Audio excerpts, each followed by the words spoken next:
Greetings and welcome to the latest edition of the TalkingPointz Chatz Insider Report. This is April edition. April edition. This is where we get together and recorded in May. the already published version of the Insider Report that Dave has been working on for many years, and I've just started helping him do over the last year or so. And we want to talk about the topics not just amongst the two of us, but amongst other industry experts. And our industry expert today is Irwin Lazar. Irwin, introduce yourself. Hi, everybody. I'm Irwin Lazar, President and Principal Analyst at Metrigy. I lead our research coverage around communications, collaboration, compliance, and security.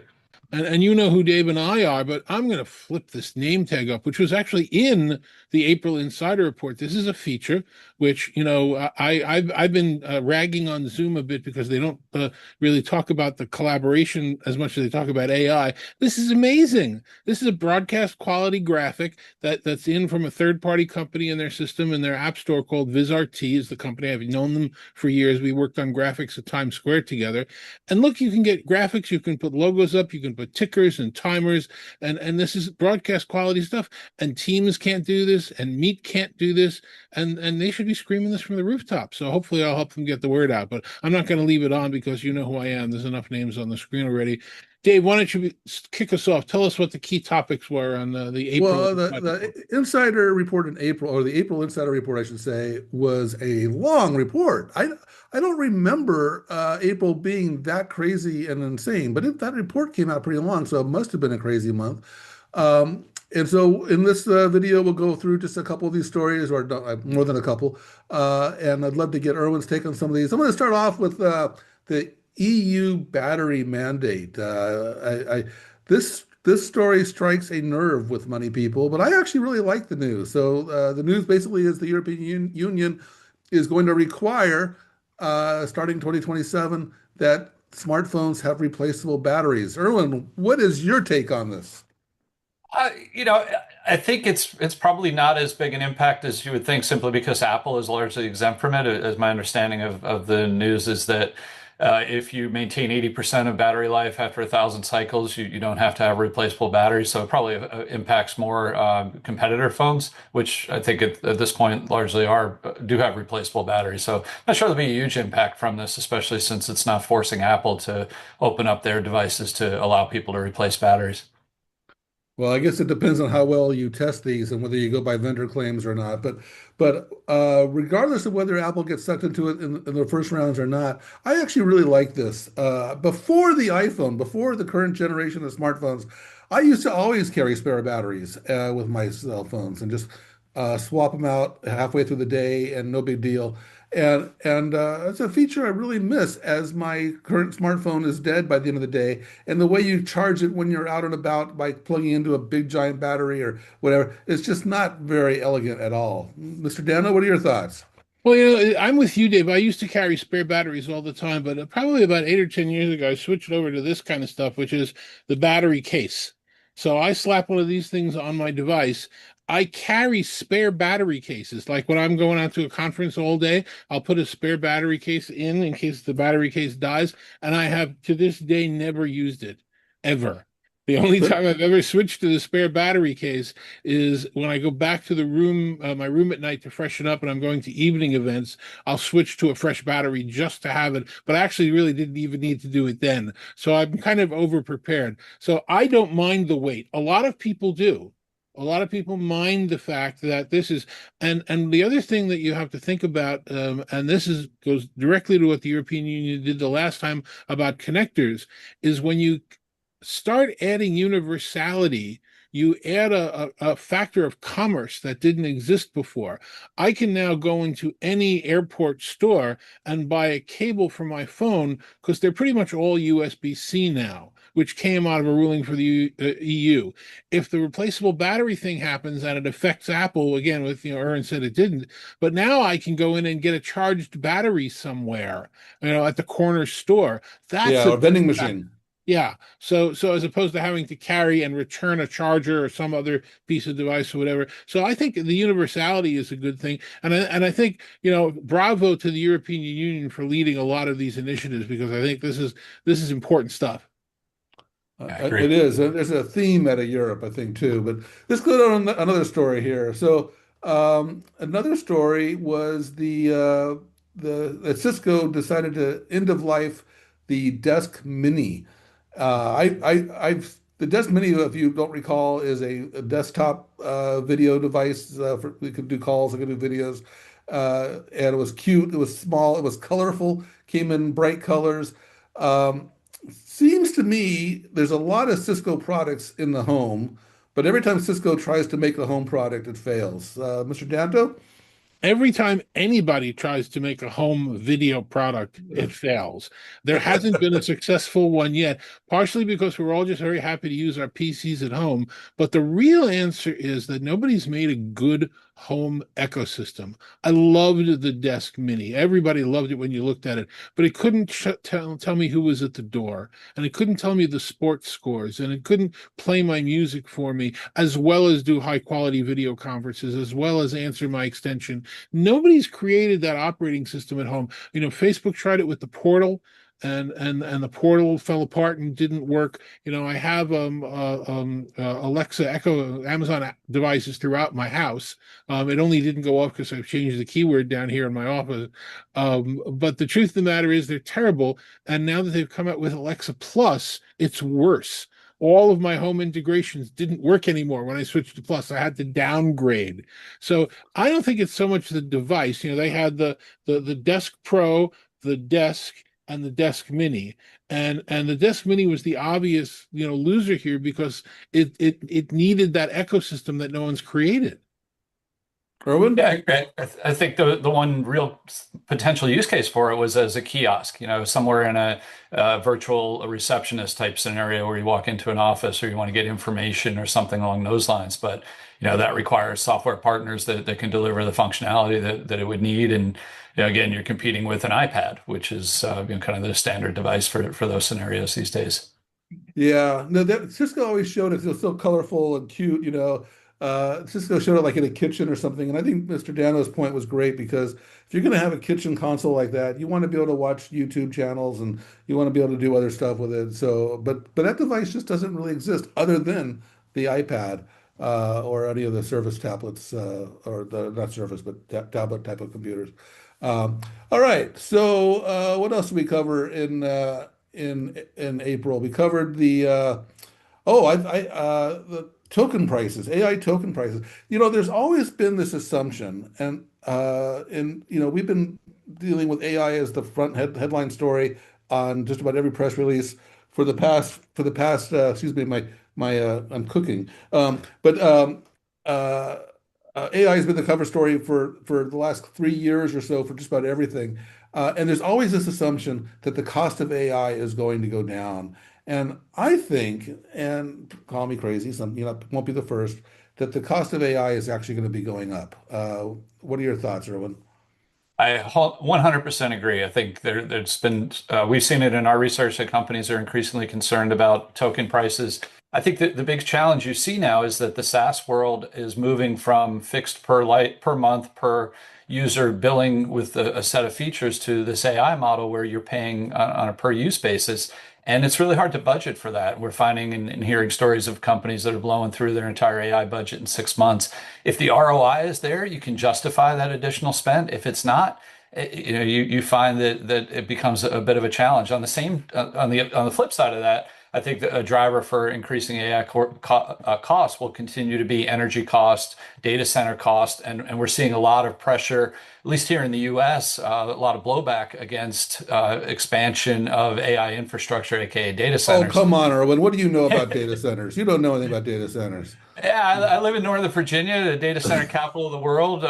We just had a grassroots effort that killed what would have been the largest data center campus in the world. It was about a Wow. 3-year effort to fight it, and largely due to concerns over water, impact on the electrical grid, the popping these giant data centers next to residential neighborhoods. And it's not just here in Northern Virginia. I think it's happening across the U.S. Well, but especially in Northern Virginia, that's why I made that comment. There's just a lot of data centers up there. Yeah. Mr. Danto? I'm going to spare everybody me going down the rabbit hole of my thoughts around AI, but I will just throw out a couple of things around the idea of the cost is still funny money to me, and I still think there's bubble's the wrong word.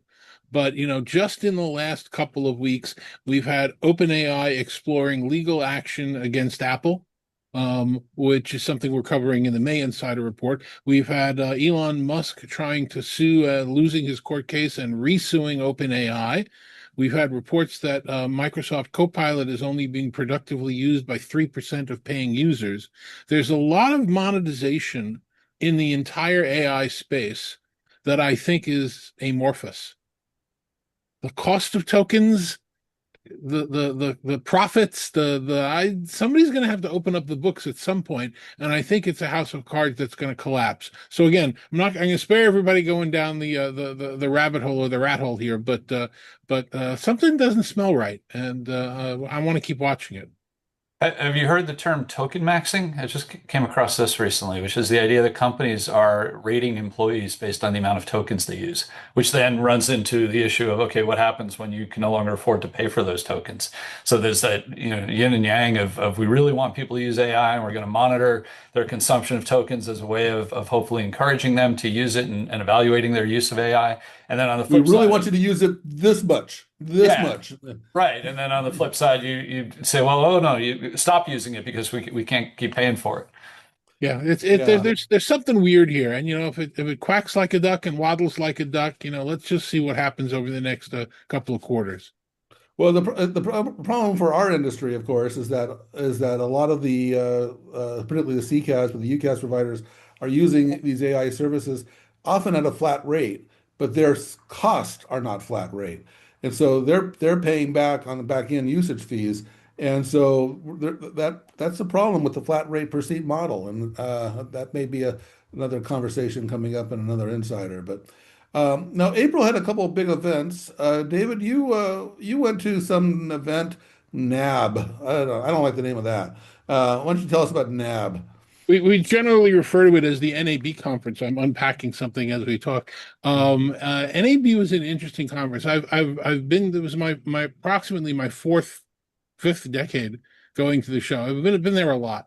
And because I started in broadcasting in my career, so I went there for traditional broadcasting, and then it's morphed to AV, it's morphed to, and I've always hated how disjointed that show was, where you would have editing software next to somebody who makes anvil cases, next to somebody who makes lights, next to somebody who builds cameras, and you wander around, you don't know, it's like worse than trying to find pens at a Target. There's nothing organized anywhere. You don't know what's going on. But amazingly, as Dave, as you pointed out astutely many times recently, that the showrooming conferences are starting to kind of wane and die, and there are not a lot of them. The fact that this one is diverse and had a lot of different things going for it is actually what made it a little bit more popular. There was a greater attendance, there was greater interest. So what I always thought was a negative actually turned out to be a positive. One great example that I'll share with everybody is a company that I'm starting to follow called Insta360 made a couple of microphones for content creators. These aren't for broadcasters, and they're using e-paper on the front of the microphones. So you can put your logo on, you can put anything else you want. Now we can tell the difference between the two mics. One's the light one logo, one's the dark logo that's over there. Can't read the dark one, but the light one looks great. I like the way TalkingPointz fits on there. I don't think Metrigy would fit on there very well. I don't know. What do you think, Irwin? I don't know. It might.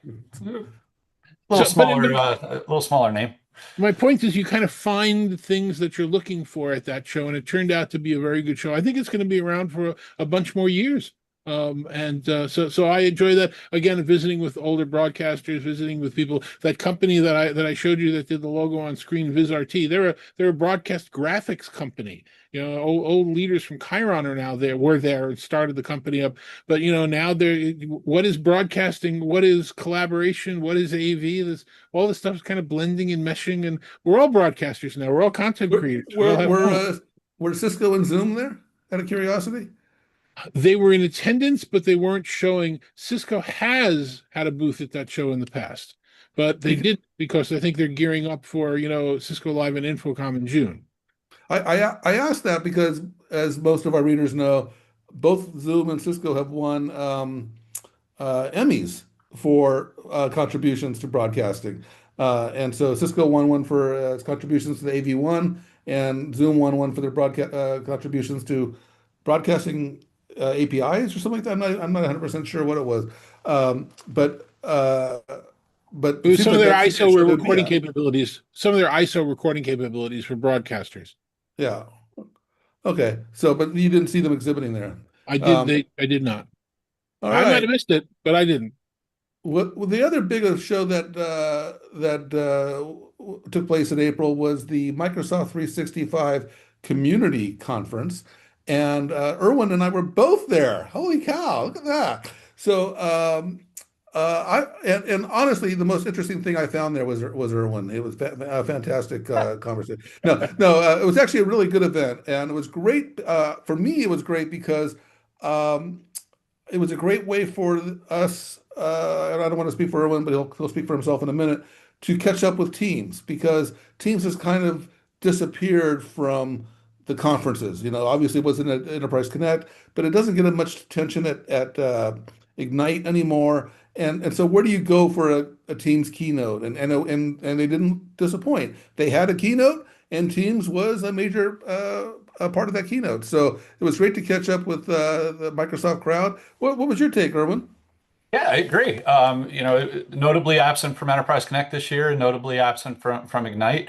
And this was a good chance for us to catch up and find out not only where they're heading with Teams and also how Teams fits in the larger Microsoft 365 story, especially around Copilot. I thought it was a really interesting event. I thought their messaging around work IQ and leveraging the knowledge that's contained within Microsoft 365, exposing that into Copilot, allowing people to engage with enterprise data within Copilot, I think is certainly plays to their strengths and the data that they own and helps them position more effectively. I guess it was interesting that Google made a very similar announcement at their customer conference that was held the same week, Cloud Next. And then you also still have the follow-on community event, which is outside of Microsoft. Actually, so this one is not an official Microsoft event, although Microsoft was the lead sponsor. But then there's also the Microsoft ComsV Next conference, which is a completely independent event, which is held a few weeks later. So I wonder if all of those are going to merge at some point, because it seems like there's a lot of overlap. Yeah, I have to say, Yeah, for somebody who didn't attend, that's a confusing thing. You have the Microsoft conferences that the Microsoft collaboration aren't really at, and then you have the non-Microsoft conference like this one where they were really at it, but then you have the community conferences. You have two of them. You have ComsV Next and Comsverse, which are essentially the same thing, but just in different, geographies. Uh, yeah. I'm a little confused as to who does what where. Yeah, no, I don't. That doesn't bother me. I've been to ComsV Next, and it really is a bunch of the blue shirt guys. What are they called? Microsoft MVPs, certified experts. What would you call them? MVPs. MVP, yeah, yeah. So it really is a blue shirt event type of thing, and it's really grassroots, and it's nice that Microsoft actually sends people to that every year. So I think that's great that they do that. And I guess what's happened with the 365 Community Conference was it started as a SharePoint conference, it got bigger and bigger, and it got enough people attending it that Microsoft said, okay, we actually need to take a bigger role here. So I think that's all good. Erwin, I'm really glad you mentioned Work IQ because that was one of my biggest takeaways actually from that event. One of the things that we've noticed with AI is it's really hard for these AI for these companies to build any kind of moat. OpenAI was a star, 6 months ago. Now it's Anthropic's a star. Who knows who'll be a star in 6 months from now? And the AI moat is hard to build. And what Microsoft is building is the other side of AI, which is the data. They're building a moat around the data. They're calling it Work IQ, and they're basically trying to collect data from all across 365 because a lot of companies are interfacing to SharePoint, but Microsoft's trying to go a little broader. And they've talked about this for years with with Microsoft Graph and charting and trying to figure out your informal relationships and your org chart and trying to figure out more of trying to monetize the data, not monetize it, but make it valuable and make that experience better within Microsoft. So I thought Work IQ was actually really interesting, and I thought that was an interesting take on AI. Anything more, Danto, or should we move on to something else? Well, let's keep going. Let's talk about Neat and the changes that Neat are making and the difference Yeah. between the cloud and the edge, which is something that we're going to start talking about quite a bit. Irwin, I don't know, do you agree with? Yes. Yeah, I guess in terms of how you're defining that, I think the challenge for companies like Neat and other hardware vendors is how much AI capabilities can they build into hardware to differentiate themselves versus how much are they just sort of dumb endpoints that rely on just sending their audio video into Zoom, Teams, whatever for all the AI add-on capabilities. So yeah, I think that's kind of the overarching story I would say in the space, and certainly where Need, Cisco, Poly, Logi, et cetera, are all trying to figure out what value they can add. Well, I Neat, think it's a really interesting development around the edge, and this again a little sneak peek into the next insider report for May. But Google just made a bunch of announcements in May, and they're putting a lot more AI capabilities on the cell phone. And really, the logic here is that they don't have any more capacity in the Google data centers. They're fresh out of capacity, fresh out of electricity, fresh out of chips, fresh out of everything. So the best way to innovate is to push stuff to the edge and let us BYO AI, BYO compute, BYO battery or electricity, all that stuff. And so I get it from a Google perspective. I think Neat's perspective is really interesting because they're a device maker. So of course they're going to push it to the edge. Of course they're going to push it to the device. And I think that Neat's kind of ahead of the pack here. I think this is great. yeah, and they made a number of updates to Neat Pulse that we talked about in the Insider Report, where the idea that if you're going to deploy a fleet of these things, you still need to manage them, and they've really grown the number of people that are using Neat Pulse for their system. So I think we're really, the most fair thing to say is now that they have Java as their CEO, we're all just kind of sitting and waiting for what's the first time he's going to grab the tiller and steer it in one place or another. We kind of know generally, but there hasn't been this big shoe dropping yet, and that's kind of what we're waiting for. Is like, what's this next product under his authority and guidelines? So we're keeping an eye on it. Yeah, when it becomes his Neat as opposed to when he inherited. Exactly. All all right, let's talk a little bit about Starlink. Wasn't a big headline. It was actually kind of hidden, but Starlink announced that they got rid of all their human agents in the call center, and they put in Grok instead, and they called it a virtual call center in a virtual box. It could speak 25 languages. They gave it access to all their tools from troubleshooting, replacement orders, service credits, etc. They did all this stuff, and they said, we got internal data said 70% resolution rate by AI, and it's like, the future. So I'll turn this over to you guys, but I thought it was my basic takeaway is Elon Musk always tells the truth, always is right on target. He just misses the timeline a little bit. And so I think what he's describing is absolutely going to be true sometime, but I just don't know it's true today. Irwin, you have a thought? Yeah, we've started publishing a consumer AI index, which essentially we go out to hundreds of consumers and to try and get their attitudes on AI. We look at it two ways. One is how they use AI internally, and then how do they what is their feeling about using AI to engage with companies that they do business with. And there's still a lot of reluctance on the consumer side. For Starlink, you're probably dealing with a little bit more of a tech savvy customer base, but if they're running into issues, those are likely to be more complex issues.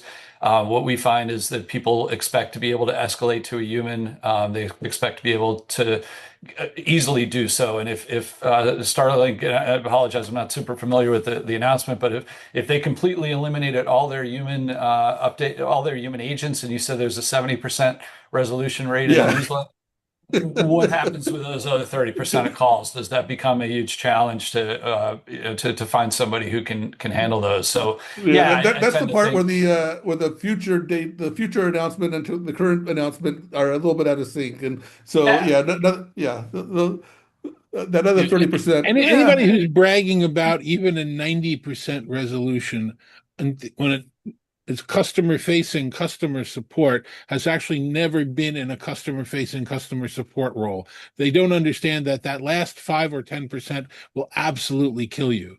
It'll be the people who write in and talk to the CEO. It'll be the people who talk to the chairman. It'll be the people who get people fired. You know, it's the angry 5 or 10% that don't fit into the neat resolution. And if you're not well prepared for it, if you make it too hard to get to an agent or too hard to get to do things that you need to do, that it's absolutely going to be not worth it in the end. It's going to cost you more time and more things. And obviously not Starlink. You know, I was on the phone with the CVS Caremark the other day, just trying to resolve a prescription that I'm dealing with. And you know, on the fourth call, when the second call said you're not allowed to call here as a customer, this is only for doctors, and they hang up on you, you know, and when the automated system, when you're screaming agent agent or you're pressing 0, that's what builds up this anger that, you know, you're going to be pulled. And not everybody's got the clout or the energy to follow that up, but the one person who does, who's in the same country club as the CEO, or who works for a major national publication or whatever, it's just going to take down that house of cards very quickly. So, you know, I think a lot of it is moving too fast. I think it's great for things that are rote. Would you like to know your balance? Would you like to reset your password? You know, those are great things for an automated system to do. But we've been doing that with IVR for years. So, And the larger issue is, are we, you know, putting so many people out of work that we don't have any customers anymore? There was a paper out of Cornell published in March called the AI layoff trap, which says, you know, look, if this shows that it's successful, the approach of Starlink, and they're saving a ton of money, it's just going to drive their competitors to move in the same direction. And the more people you lay off to automate through AI, the fewer customers you have, and you know, it's not a good future. Yep. You know, I think if we even want to just go off on a little bit of a tangent, if you saw, it was at Eric Schmidt's, I can't remember what college it was, Arizona State perhaps, where he gave the commencement speech and was almost booed out of the room when he started talking about AI, because students coming out of college are terrified of what AI is doing to them and their futures. I had lunch with one of those students recently, and she was just like, "I'm never going to use AI. I hate AI." And it's like, you know, you don't really have a choice. You're going to be using it, Yeah. but no. That was I'm never going to use it. So this next story, I want to definitely bring in. I want to hear from Irwin on this. Slack is developing some CRM types of features, and I want to hear from Irwin because you're one of the few people I know that are still using Slack. And so are you ready to make Slack your CRM at Metrigy? Full disclosure, we do use Slack. We do not use it for CRM. No, I think it goes back to a little bit about what we talked about with Work IQ and the desire for companies that are living in the collaboration space to allow customers to do as much as they can within the app. So if I'm using Slack in a Salesforce environment or even a competitive CRM environment, you know, I want to be able to go in and manipulate and manipulate data. I want to be able to pull up reports. I want to be able to manage, you know, that CRM through the channels where, say, I've got a channel set up for a proposal or a customer, and not have to move back and forth and say, oh, hey, click on this link if you want to go see the record within the CRM. So you know, it's natural that all of these collaboration providers want to become, you know, the place where work gets done, to use the Slack Slack line. And so to build more functionality into it, hopefully gets people to not move out of it. You know, this is going to be mean, and I'll preface it by saying that this is going to be mean, but this is really how my brain works. I would say when I'm sitting at my desk working, probably 4 or 5 times a week, I look at the name of a company and my brain immediately goes, wow, they're still in business? Really? So Slack, you know, they lost me when their former leader came out on Enterprise Connect in shorts. How many years ago was that? I forget, but That was a while ago. Yeah. yeah, that was a while ago. But yeah, it is the only communication channel nowadays that I don't use. And I say that not jokingly. That is, you can reach me on anything. You can even still reach me on Facebook Messenger. So I'm not really going to follow Slack that closely, Dave. Well, I mean, Slack is still a pretty major player, so It is. I said it was mean. Yeah. But But they lost me too. I was a big fan of Slack early in the early days. Once the acquisition happened with Salesforce, I was a little suspicious. Then Stewart left, that made me sad. And then the other founder left, and the guy that put the deal together now he's at an AI company. That was the co-president of Salesforce. He left, and so it's just like it just seems like it got abandoned. But it's nice to see they're still doing some development, I guess. So that's the positive thing here. But the real story to me, and the reason I included it in the Insider Report, is because I think that the whole CRM space is really under a lot of pressure. And so we're going to see a lot of companies moving into CRM. And so it kind of makes sense. I can see why Slack would be adding some CRM type of features. I expect a lot of CCaaS companies to add some CRM type features. And I see a lot of CRM companies pivoting as fast as they can to get out of CRM. And so, Microsoft and Salesforce have both announced CCaaS offerings, and we're going to see just a lot more stuff around. So that whole CRM space is kind of a big ball of clay that everyone has got their hands in trying to reshape right now. It's I was out at Oracle's Industries Conference a couple of weeks ago, and their story, Oracle has a big CRM play along with Yep. their AI infrastructure, and it was really similar to what we heard out of Microsoft as far as WorkIQ. Like, hey, we have all the data in Oracle, not only in CRM but related database applications. We want to be the home for your AI work. We're going to give you the agent interface, and Yeah. we'll pull data in from Teams and Slack or whatever else as we need it. So yeah, I think you're seeing these CRM companies trying to reinvent themselves as AI data repositories that they can wrap AI around and allow for automation and analytics and business intelligence. Yeah.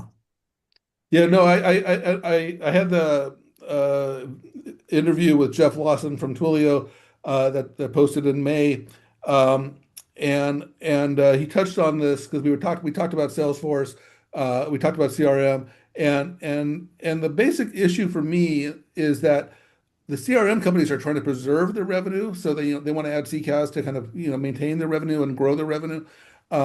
Where companies like Slack, which is of course a division, but Slack or even the CCaaS companies, they're going to add CRM functionality, and their savings, their ROI is that they can get rid of that other CRM, and I think that's a much more powerful story that's going to win out. So I think we're going to see a lot of companies going into that CRM space from different directions. It's kind of interesting. Slack is doing it because they're a CRM company, and so they're competing with themselves.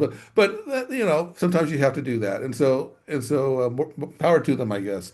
Um, let's see here. What else we got in April? We got 8x8 came out with their AI studio. Now what's interesting here, because CCAS company coming out with an AI studio is really not even headlines anymore.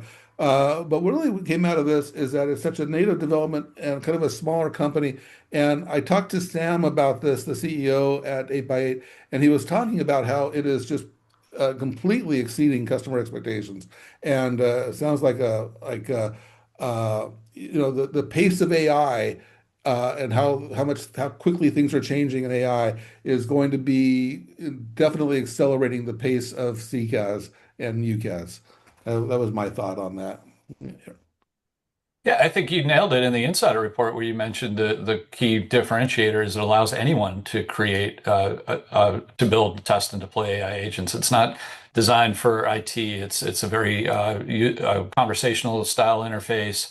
It doesn't require any special skills. So if you say, hey, I want to build an agent to automate X or whatever, it's something that anybody can use. I think that's a key differentiator and definitely lowers the barrier to adoption. We haven't Mr. started calling Danto, we haven't started calling it agentic. This is my agentic water bottle. uh, I tell it to keep the water inside by keeping it capped, and then when I sit it on the table, it does it all by itself. It has agency keeping the water inside. I think we're losing it here. You're 6 months away from that water bottle walking across the room and refilling itself and coming back. Exactly. yeah, 6 months away. I think we may be pushing the edge of the envelope in terms of creating agents a little bit beyond where they might be needed or wanted, just to tell the story. And I start feeling about these might just be accessories on the emperor's new clothes. But Pushing the edge. Are you calling your water bottle an edge device? Okay, never mind. All right, let's move on. So more power to 8x8. The interesting headline in hindsight, Google and Ring Central rediscover Chrome OS. Uh, I'm a big fan of Chrome OS. I use a Chromebook as my primary laptop when I travel. I have a separate laptop when I travel, and so I made it my primary laptop when I travel for at least 2 years, and I'm a big fan of it. I never thought that the Chromebook got the attention it deserved. I thought it was a really good device for students, for contact center agents, for all kinds of use cases. It's interesting hindsight now because in May, which will be in the May Insider, Google has relaunched the Chromebook as the Google Book and announced a whole bunch of new Edge features and more Android features. But I just thought this was a good story because I think it really is a very logical device for contact center agents. Any other thoughts on that one?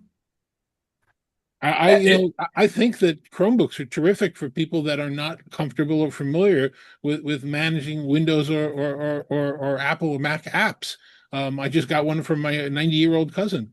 The whole idea is that there isn't very much that can go wrong with it because it's all in the cloud, and that would work very good for a contact center agent because there isn't a lot of stuff to mess with. You're just dealing with it's essentially a slightly smarter Wise terminal, if I'm dating myself. So. More power. Absolutely right. That's why I use it as a travel laptop because people drop devices, lose devices, whatever, and I never had to, but I knew I could just go to a Best Buy and get another maybe up and running in a few hours if I had to be. And so, Irwin, you have any thoughts on that one? I think it's interesting. We talked earlier about pushing compute out to the edge, and we're seeing, AI PCs now become a part of the deployment on that idea that, the AI compute costs are so expensive that we want more pushed out to the edge. And yet here, we're seeing still an opportunity for the opposite, where it's the dumb endpoint with all of the compute back in the cloud. So it'd be interesting to see that, it's not an either or, but a both type future, I think. Um, One of the biggest announcements Microsoft 365 Community Conference was the Microsoft Teams call delegation feature. This is a slightly different angle to Air. We've seen a lot of companies coming out with Air AI receptionist. This is more of a personal receptionist or personal assistant. Erwin, do you have any thoughts on this one? Yeah, I think it's the next evolution. Like you mentioned, the AI receptionist from Zoom, RingCentral, et cetera, are more designed for small business, replacement of or more intelligent IVR that captures customers and so you don't turn them away. This is taking that kind of logic and extending it out to individuals. You kind of see a little bit of this already on mobile devices. If I get a call on my iPhone, it doesn't know who it is. It's going to present to me that, do you really want to take this call? Do you want to send it to voicemail? But to be able to automate that now and set policies and rules, is a natural evolution. I think it makes a lot of sense. I don't like the name Air, but I love it compared to Microsoft Teams call delegation. I think that's a terrible name. Uh, okay, so let's just wrap this up. At the end of the Insider Report every month, we have some good reads. Good reads are basically articles that Mr. Danto and I found that we thought were really interesting, but we had nothing to say about them, so we just refer them off as a curated reading list. And I just want to highlight a couple of them. One of the stories was about the NASA astronauts having trouble with email. I thought that was, I don't know, dystopian Two almost. instances of Outlook, and neither one worked. Yeah, and so interesting read that the astronauts they sent up into space on that what was Artemis, too. Artemis, thank you, Artemis mission. They sent them up with Outlook. What was missing, the previous Artemis mission had WebEx, and I thought, it's like, oh, now they got human because the previous mission didn't have human, so WebEx was just kind of for testing, and I thought it did well, so I was expecting WebEx to be on this mission, but it wasn't there. Instead, they sent Outlook, and it crashed and burned. But what a strange thing to include. I mean, that was the other thing that was interesting was. John Deere was to pay $99 million in a monumental right to repair settlement. I think that was really interesting. The right to repair stuff has been really interesting. It has big implications for smartphones, which have been very hard to repair. A lot of devices, a lot of cars are hard to repair, and people are pushing back, and they're saying, "Hey, I bought this thing. I want to be able to maintain it."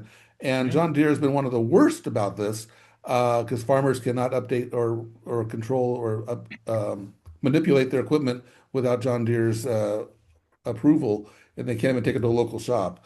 Any comments on that one? Nope. Well, John Deere has been a company that's at the forefront of technologies. They were a surprising every year darling at CES, talking about how they're changing the way farming is working. So it's interesting that they would be caught up in the same type of controversy that you would have with smartphones or smart devices in the concept of right to repair. You know, if they're going to be on the leading edge of technology, they're going to be on the leading edge of technology issues. Yeah, yeah, that's exactly right. And it's a different world. And tractors in particular have always been something that you can buy and if you take care of it well, it'll last a long time. And that includes lots of modifications and stuff, and they just couldn't do that anymore.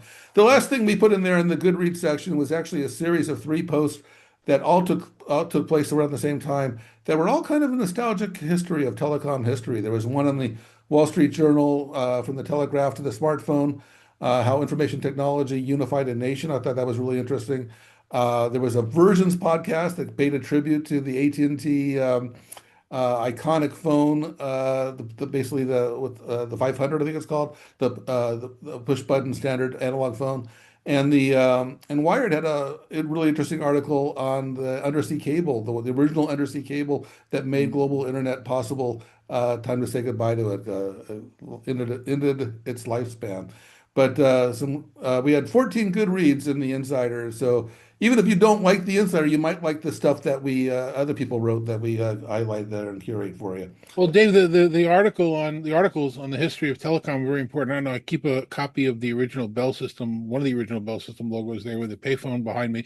Not a lot of people know I started my career in 1978 at AT&T corporate headquarters, 195 Broadway in New York City.